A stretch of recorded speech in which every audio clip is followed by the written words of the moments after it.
저는 오늘 사도행전 1장 3절로 8절을 중심으로 성령님이 세우시는 교회, 이와 같은 제목으로 말씀을 나누려고 합니다. 하나님께서 교회를 도대체 언제 무슨 이유로 교회라고 하는 기관을 만드셨을까요? 그리고 하나님 마음에 쏙 드는 교회는 어떤 교회일까요? 그리고 또한 우리 교회는 바로 그런 교회인지, 저와 여러분은 하나님 마음에 합당한 바로 그러한 성도님인지 한번 돌아보는 시간 갖기를 원합니다. 수목은 우리 교회 해피버스데이는 오늘이에요. 그런데 교회가 탄생된, 교회가 언제 어떻게 시작이 되었지? 바로 이것은요, 예수님께서 우리의 모든 죄를 다 짊어지시고 십자가 위에서 대신 죽으셨습니다. 그리고 그 예수님이 부활하시고 하늘로 올라가시면서 말씀하신 것이 있습니다. 함께 보겠습니다. 3절을 읽습니다. 그가 고난 받으신 후에 또한 그들에게 확실한 많은 증거로 친히 살아계심을 나타내사 40일 동안 그들에게 보이시며 하나님 나라의 일을 말씀하시니라. 아멘. 하나님의 나라의 일을 말씀하시면서 예수님이 이제는 그 구름 타고 천국으로 올라가는 것을 한 명, 두 명 본 게 아니라 500명이 넘는 사람이 있는 가운데 예수님께서 올라가십니다. 그런데 예수님이 4절 말씀 함께 있습니다. 사도와 함께 모이사 그들에게 분부하여 이르시되 예루살렘을 떠나지 말고 내게서 들은 바 아버지께서 약속하신 것을 기다리라. 요한은 물로 세례를 베풀었으나 너희는 몇 날이 못되어 성령으로 세례를 받으리라 하셨느니라. 이런 말씀하시는 거예요. 하나님께서 약속하신 게 있다. 그것은 너희에게 성령 세례를 주시는 것이다. 몇 날이 못 돼서 성령 세례를 받을 터이니 예루살렘을 떠나지 말고 아버지께서 약속하신 성령을 기다리라. 그러시면서 8절을 같이 읽습니다. 오직 성령이 너희에게 임하시면 너희가 권능을 받고 예루살렘과 온 유대와 사마리아와 땅끝까지 이르러 내 증인이 되리라 하시니라. 하나님 아버지께서 성령을 주실 텐데, 간구하고 믿고 구할 때에 주실 텐데, 그럼 너희가 권능을 받을 것이다. 권세와 능력을 받을 것이다. 그러면 하나님이 주신 성령을 받으면 너희들이 예루살렘과 온 유대와 사마리아와 땅끝까지 이르러서 내 증인이 되라. 복음을 전파하라. 이와 같은 말씀을 하셨습니다. 자, 여러분, 교회는요 성령님이 세우시는 것입니다. 순복음 우리 교회 역시 성령님께서 세우셨습니다. 교회의 진짜 설계자는 사람이 아닙니다. 아, 교회를 여기다 신길에다 세워야 되겠다. 아, 교회를 내가 나이도 있고 신앙의 경험도 있으니 교회를 해야 되겠다. 그렇게 생각해 본 적이 없어요. 성령님께서 강권하지 않으셨으면 저는 개척하지 않았을 겁니다. 성령 하나님께서 저에게 말씀하시기를 개척해라, 이런 말씀하셔요. 서울이나 경기도는요 교회가 많지요. 한 건물 안에 교회가 3개 있는 곳도 있어요. 진실로 여러분들이 가시면 아시게 돼요. 또 교회가 있는데 그 옆에 건물도 또 교회예요. 그렇기도 해요. 그래서 저는 하나님, 교회를 제가 꼭 해야 되겠습니까? 개척을 해야 되겠습니까? 왜냐하면 저는 부교육자 생활을 해도 왕권을 가지고 했기 때문에 그 전혀 괜찮았어요. 하나님께서 교회를 새로 개척해라, 이런 말씀을 듣고 또 천안으로 그리고 신계리로 인도함을 받아서 그렇게 왔습니다. 여러분, 교회의 진짜 설계자는 사람이 아닙니다. 교회의 설계자는 성령 하나님 하나님이십니다. 아멘. 우리가요, 쉽게 제가 말씀을 드립니다.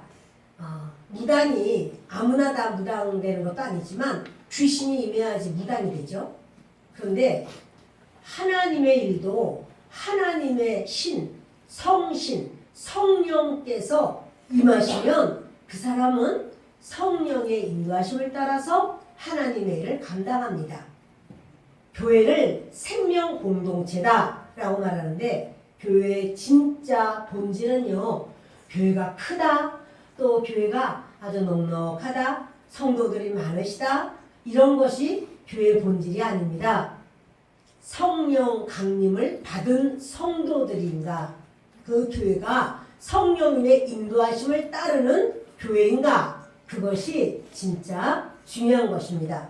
그래서 교회는 인간의 조직이 아니라 그 120명의 기도를 통해서 성령님이 직접 탄생시킨 생명체다 말씀했습니다. 이것은요, 예수님이 승천하시면서 500명이 넘는 사람들이 있었어요. 근데 예수님이 예루살렘 떠나지 말아라, 아버지께서 약속하신 성령을 너희들 기다려라 그랬더니 그들이 500명이 모여서 기도하기 시작합니다.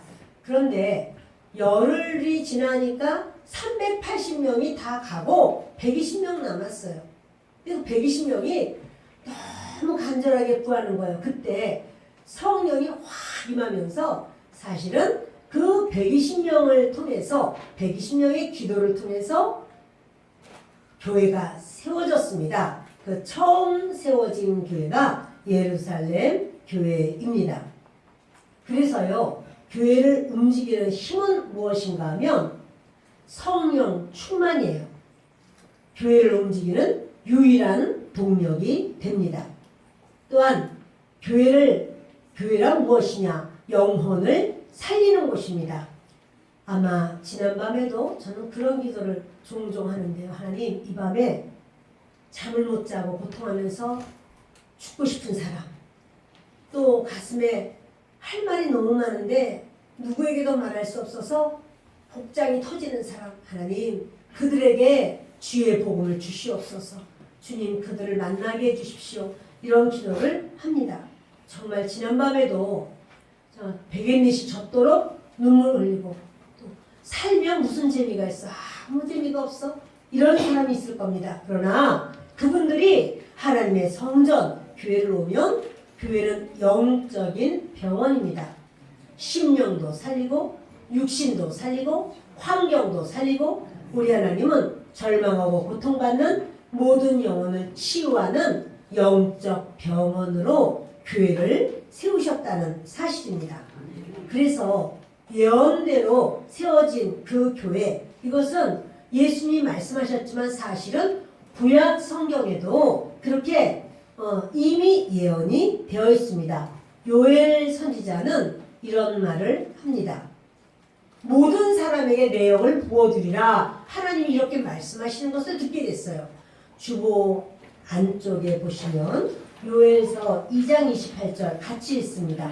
그 후에 내가 내 영을 만민에게 부어주리니 너희 자녀들이 장래일을 말할 것이며 너희 늙은이는 꿈을 꾸며 너희 젊은이는 이상을 볼 것이며. 아멘.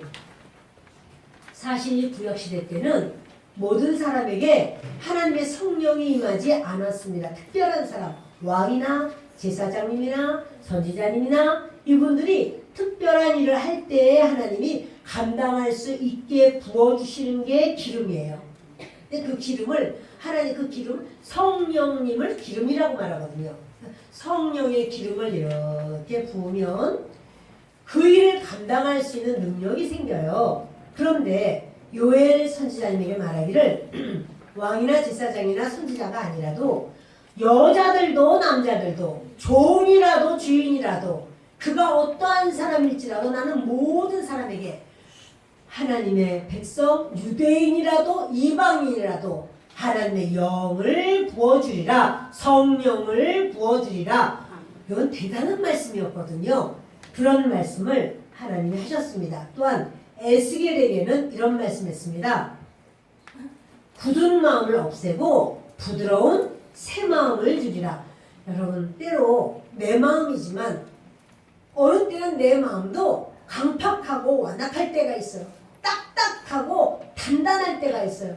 그런가 하면 어느 때는 내 마음도 부드럽고 상냥하고 이해심이 많고 또 이렇게 남을 향해서 그렇게 배려하는 마음이 막 생길 수도 있어요. 그런데 성령이 임하시면, 성령의 사람은 하나님이 굳은 마음을 없애겠다고, 부드러운 마음을 주겠다고, 그렇게 곰팡이 나는 것처럼 딱딱하게 아주 그런 완악한 마음을 없애주고 하나님께서 따뜻하고 포근한 새 마음을 주겠다고. 이것이 바로 에스겔 선지자에게 하신 말씀인데, 에스겔 36장 26절 읽겠습니다.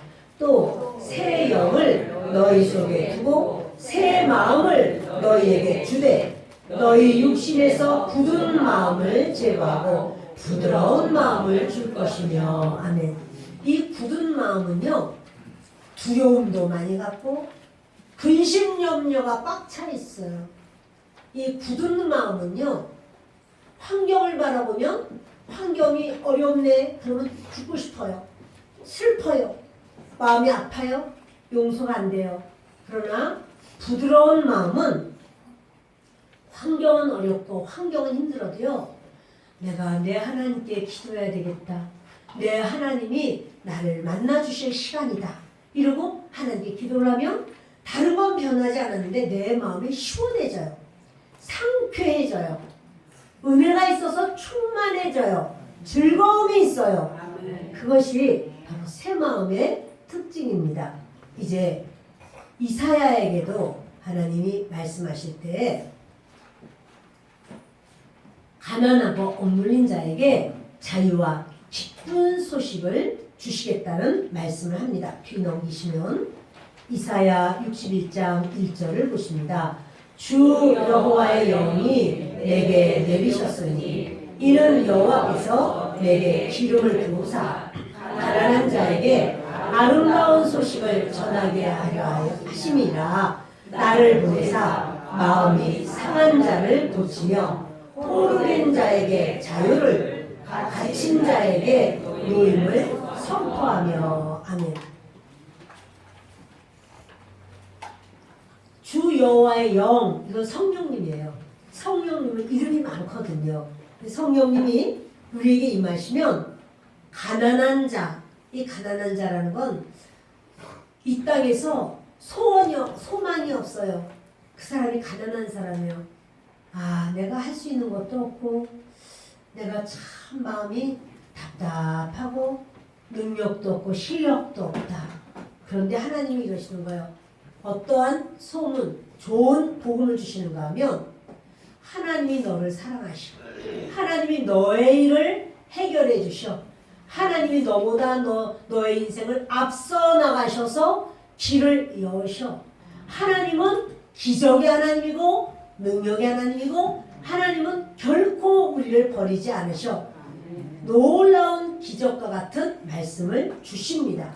그래서 여러분, 이 말씀을 이사야에게 가난하다고 하는 자, 슬퍼하는 자, 살 소망이 없는 자, 억눌린 자, 포로된 자, 고통받는 자에게 내가 자유를 준다고 말해라. 기쁜 소식이 너에게 있다고 말해라. 이러시는 거예요. 바로 기쁜 소식이 예수 그리스도입니다. 여러분, 성령 세례를 받으면 그러면 이제 성령의 권능을 받게 되거든요. 몇 명, 왕, 제사장, 선지자, 그분들에게만 머물던 영이 만민에게 부어져서 교회가 탄생되는 겁니다. 성령이 오시면은 개인적으로는 이 내면의 변화가 있고요. 사회적으로도 변화가 있어요. 개인적으로는요, 이제 예수님의 제자들이 그렇게 예수님이 가셨어도 돌아가셨다가 살아난 것도 보았고 또 구름 타고 하늘로 올라가는 것도 보았고, 그런데요 그들이 막 두려웠어요. 문을 다 꼭꼭 걸어 잠그고 그들이 숨어 있습니다. 그러나 성령을 받고 나면 이 제자들이요 담대해져요. 문을 열고 그때부터 복음을 외치기 시작하는 겁니다. 베드로 같은 그런 겁쟁이도 이제 한 번 설교할 때 3,000명, 5,000명 돌아왔다는 거예요. 그럼 두 번만 설교했을까요? 아니요. 계속 설교했겠죠. 그럼 그 다음에는 몇 명 온 것이 왜 안 나올까요? 이분들이 설교할 때마다 따라다니니까 새로 예수님 믿는 사람, 그동안에 예수님을 믿었던 사람 수를 셀 수가 없어요. 누가 그렇게 처음 믿은 사람 손 들어보세요. 세지를 못하니까 이건 너무너무 많은 거예요. 그 담대함이 어디서 왔습니까? 성령님께서 성령을 받은 사람에게 주님이 담대함을 주셔요. 여러분 예수님을 믿으면 그렇게 막 산을 넘어가고 어두운 골짜기를 지나도 두려워하지 않고 주님을 찬양하고 기쁨으로 갈 수 있는 것은 담대함이 있어서 그런데 그거는 내가 좀 담대해봐야 되겠다 그게 아니고요. 성령 하나님이 담대함을 주시는 거예요. 저도 여러분도 성령의 충만함으로 담대함이 넘치기를 바랍니다. 또한 사회적인 변화가 있습니다. 그건 뭐냐면 사실은 유대인들은 굉장히 그 선민의식을 갖고 마음에 담을 쌓고 살았어요. 나는 거룩하고 믿지 않는 하나님을 모르는 이방인들은 지옥의 불쏘시개다 이렇게 생각해서 이방인들을 배척했습니다.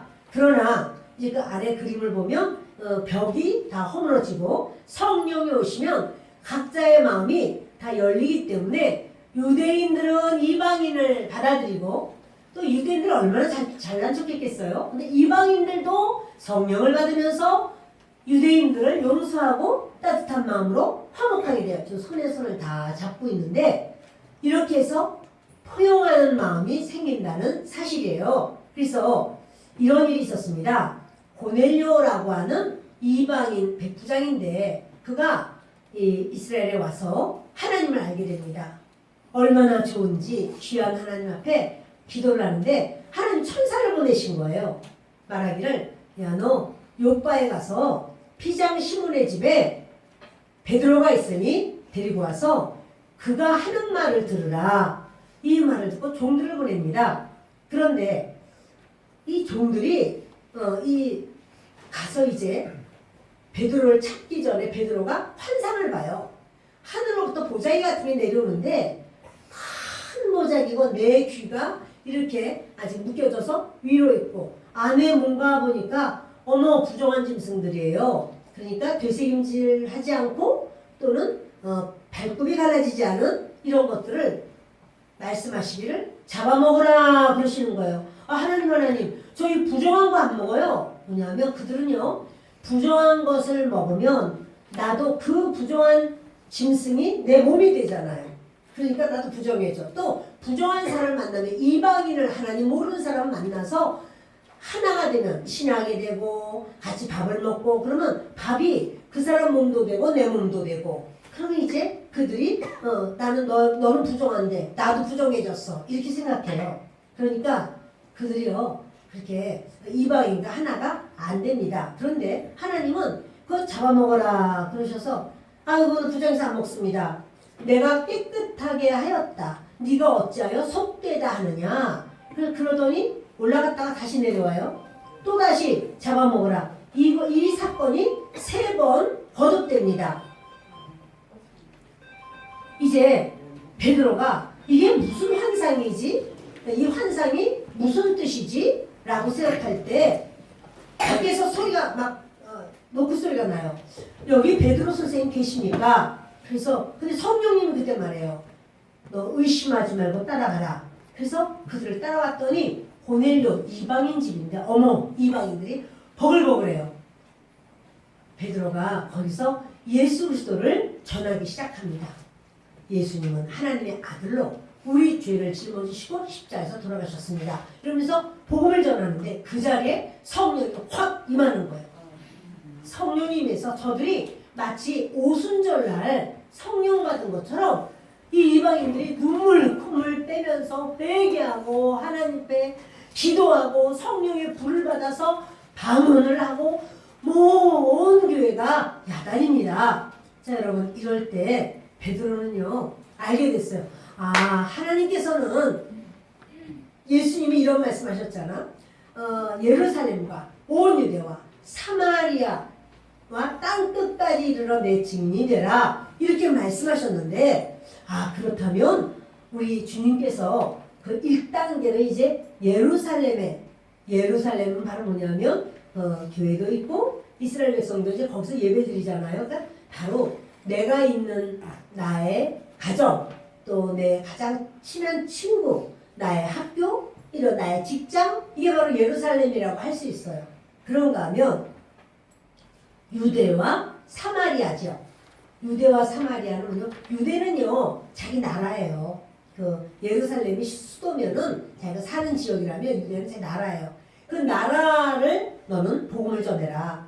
그리고 사마리아는 유대 나라 옆에 있는데 그 위에 있는데 그런데 이제 아주 왕따시키던 바로 그런 나라였어요. 혼혈 민족이라. 그래서 그런데 하나님 말씀하시기를 너는 너희 가정, 너희 친구들에게만 전하는 게 아니라 네가 있는 곳, 뭐 거기가 학교든 직장이든 사업장이든 어느 곳에선지 너 복음을 전하고 그리고 한 다리 건너서 다른 사람들에게도 복음을 전하고 또 무시하고 서로 인사도 하지 않는 사람 그에게도 평소 외면했던 바로 그 이웃에게도 복음을 전해라. 그리고 땅 끝까지 그러니까 전 세계와 모든 이방인들에게 아직 복음을 듣지 못한 그 모든 민족들에게 복음을 전해라. 이게요 교회 세운 이유예요.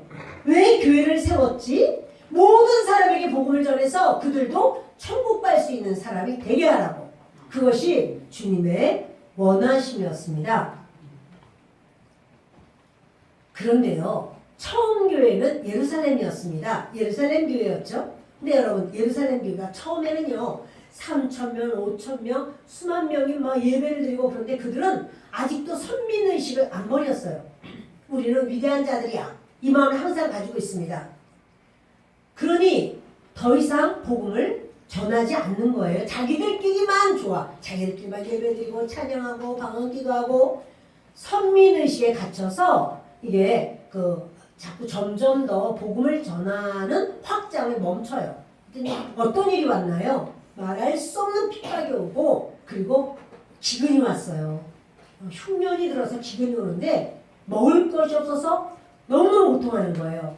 그런데 이 복음이 이방으로 막 이제 핍박을 하도 받으니까 이방으로 도망갔던 이스라엘 백성들이 살다 보니 복음을 전하게 되고 바로 그러면서 안디옥 교회가 세워집니다. 이방 지역에 있는 이방 교회입니다. 근데 안디옥 교회는 성령께서 임하시니까 거기 뭐 2년밖에 안 됐는데도 바나바와 바울, 바나바는 담임 목사님이에요. 바울은 굉장한 그런 말씀의 사람인데 그분 두 분을 그 선교지로 보내라는 거예요. 이제 배를 타고 예수님을 알지 못하는 그런 곳으로 가서 복음을 전해라. 그랬더니 안디옥 교회는 아멘. 그리고는 그렇게 복음을 전하는 겁니다. 그랬더니 이제요 예루살렘 교회가 어떠한 복음의 본산지였는데요. 하나님이 성령의 촛대를 옮겨버려요. 안디옥으로. 그러니까 안디옥 교회는 어마어마하게 부흥이 되는데 이 예루살렘 교회는요 이방 교회들이 구제비를 걷어서 갖다 주는 거야. 먹을 거 갖다 주고 입을 거 갖다 주고 돈을 갖다 주고 겨우겨우 사는 거예요. 여러분 교회는 그렇습니다. 왜 교회를 세우는가? 땅 끝까지 복음을 전파하라. 저희 교회는 하나님께서 그렇게 말씀하시고 성경에 그렇게 되어 있고 그래서 교회를 개척하는 그날부터 선교를 시작했어요. 물론 처음에는 한 교회를 처음부터 두 곳을 했네요. 네, 등대의 집하고 또 이제 우리 선교지에다가 이렇게 두 곳을 하면서 이제까지 그 두 곳은 계속하고 있고요. 계속해서 더 해서 우리 교회는 선교를 여러분들이 하나님 앞에 드리는 모든 것 그리고 모든 우리 기관에서는 그 선교비를 드립니다. 그것을 선교지로 또 이렇게 해서 계속 저희는 환원시키고 있습니다. 통로예요. 우리 교회는 통로예요. 계속 선교비가 있으면 보내드리고, 어렵다 그러면 드리고, 땅 산다 그러면 또 드리고, 뭐 한다 그러면 드리고, 교회는 우리가 크지 않아도 최선을 다해서 하나님이 원하시는 그 몫을 감당하는 것이 합당하다, 이런 생각을 합니다. 교회에서의 선교는요, 두 가지가 있어요. 직접 주님의 명령에 순종해서 가는 선교가 있어요. 그래서 이제 선교사로 이렇게 움직여야 되는 바로 그런 가는 선교가 있고요. 가지 못해 나는 그런 보내는 선교가 있어요. 우리 교회는 사실은 보내는 선교를 하고, 저는 이제 단기 선교를 1년이면 한 번 또는 두 번 이렇게 다녀오는 단기 선교는 합니다. 선교사님들이 일하실 수 있도록 적극적으로 후원하고 기도하고 동참하고 하는 것이 보내는 선교입니다. 수목은 우리 교회 하나님께서 오늘 이 말씀을 주셨어요. 저는 다른 말씀을 전하려고 생각을 하는데 하나님께서 계속 막으시더라고요. 그래서 다시 하나님 어떤 말씀을 전하는 것을 원하실까요? 하나님께서 이 말씀을 전해라. 내가 교회를 세운 이유, 교회의 목적, 교회가 앞으로 나아가야 될 일. 처음에 예루살렘 교회는 하나님이 너무 기뻐하셨지만 그 받은 거 다 받아가지고는 자기들끼리만 교통할 때 하나님은 성령의 그 촛대를 옮겨버리셔서 안디옥 교회로 옮기시고, 안디옥 교회는 그 다음에요 전 세계의 선교의 주역지가 안디옥 교회예요. 어마어마한 하나님의 역사가 일어난 교회예요. 우리 수목무리 교회가 그렇게 보내는 교회 또는 가는 분을 마음껏 후원하는 바로 이러한 은혜로운 교회가 되기를 바라고, 여러분들도 그러한 중심으로 주님을 섬기는 역사가 있기를 예수 그리스도의 이름으로 축원합니다.